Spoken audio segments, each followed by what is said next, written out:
let's start. So let's first start with our thread. This is actually a fishing thread that I go to a fishing store locally here in Michigan, and I get the 8 times. What that means is this is the thinnest of the thinnest. So I'm gonna pull it out. You can't even see it, it's invisible, okay? So that's the thread that I'm gonna be using.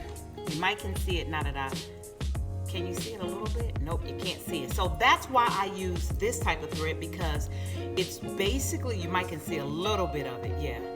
You can see it up against my shirt. But this thread becomes invisible when it hits the lace.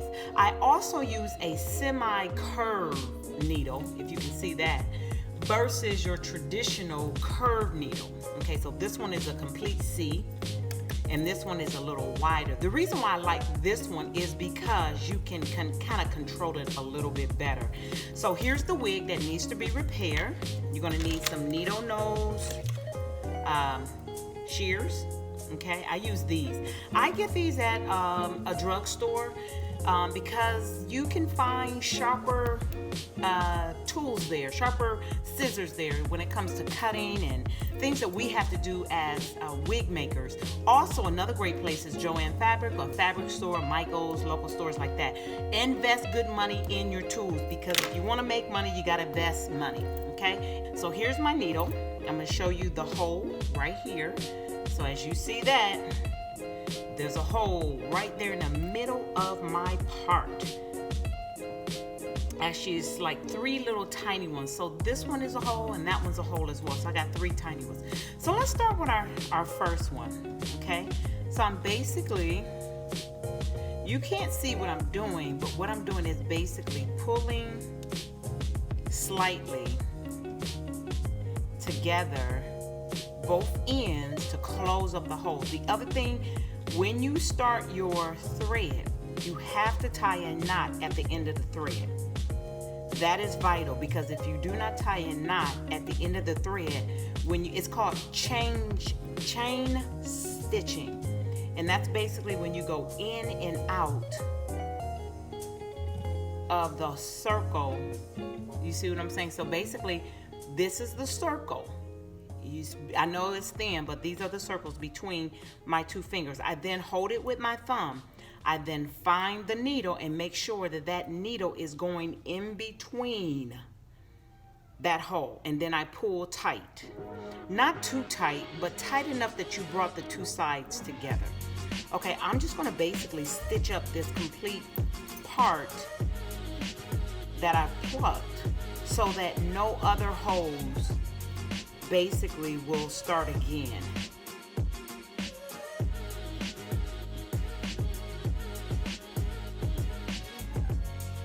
And now I'm at the bigger hole. If you see my finger there, I'm going to again take it, make sure that that needle goes in between that little circle.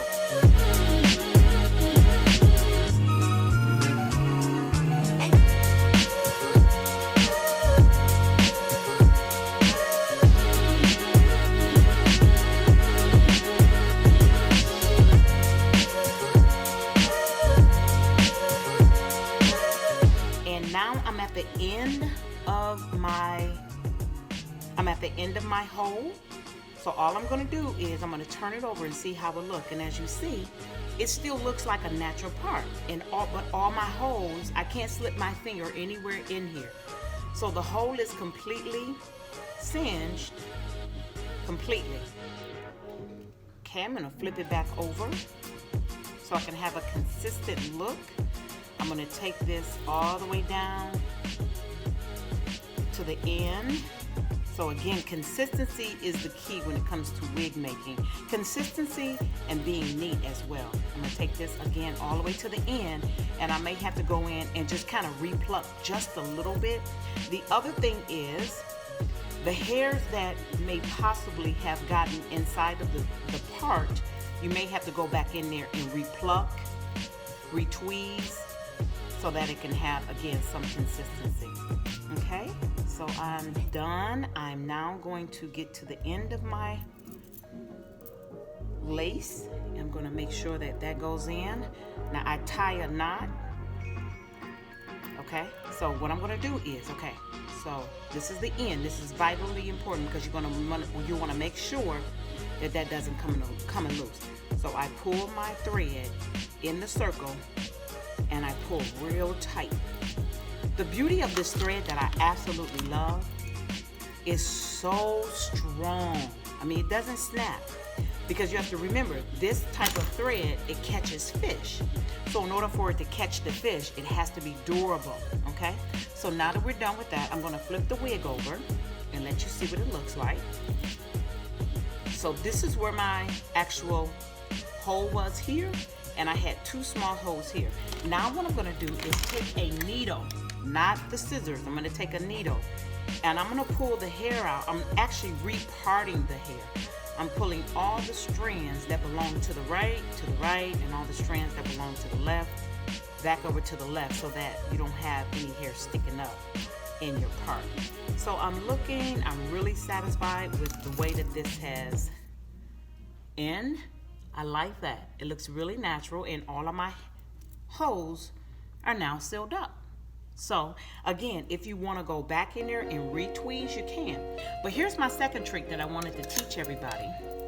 This here is what I get from a drugstore, and I get it, and it's by Next Care, okay? And it's a first aid tape. All I do is, it's flesh color, okay? It does come, I think it might come in other colors, but I know this is all we had in our drugstore. So if you got various colors, that's even better. What I'm going to do is, it's a tape that is sticky on this side, but it's not sticky on this side. Okay, I'm going to flip the wig over. I'm going to start right behind the lace, and I am going to put it right behind the lace, and I'm going to put it right where my part ends. So I'm going to take my needle nose scissors, make sure that I'm nowhere near the lace. I'm going to pull taut just a little bit, okay? Then I'm going to hold down for about 10 seconds.